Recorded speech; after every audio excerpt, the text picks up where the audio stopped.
Коронавирусот ги затвори хотелско-угостителските капацитети на Охридско-Струшкото крајбреже. Штетите се ненадоместливи, бидејќи веќе 2 месеци не работат.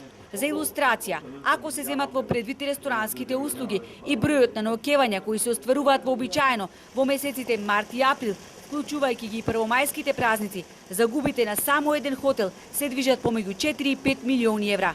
Сите резервации се откажани, а хотелиерите веќе не можат да ги подмируваат тековните трошоци. Доколку ваквата ситуација продолжи и во текот на овој и следниот месец јуни, загубите ќе бидат најмалку двојно поголеми. Тоа ќе значи ставање клуч на врата билат туристичките работници, кои отворено кажуваат дека биле приморани да отпуштат од работа половина од вработените. Имаше отпуштање, нормално. Како фирма не можеме да издржиме обемот на вработени што го имавме во почетокот.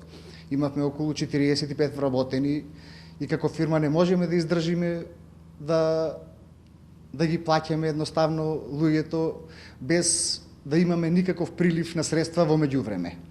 Остануваме со ситуација што ако ова продолжи уште месец, два и фирмата да дојде пред банкрот. Никој не знае колку ќе трае оваа криза, велат, но факт е дека туристичката индустрија последна ќе профункционира, велат од Хотам. Од Хотелската асоциација не откриваат колку хотели на Охридско-Струшката ривиера се презадолжени, нити за колкава сума станува збор, но експертите туризмолози калкулираат со сума и од 2 милиони евра, што значи дека дел од хотелите се догуша во долгови. Без никакви приходи не може долго да се оди, но мора да бараме начини како тоа да го заобиколиме и како тоа ќе почнеме, значи како ќе почнеме да функционираме во стварност. Имаш ли идеја сега како ќе почне? Сега ние уште не знаеме колку време ќе бидеме затворени. Секој хотел што е задолжен повеќе од 40-50% од вредноста на самиот хотел, во вакви моменти е критично, значи, да обстане. Разочараност има и КСНФ на угостители, кои своите објекти ги затворија на 15 март како една од мерките за заштита од ширење на коронавирусот.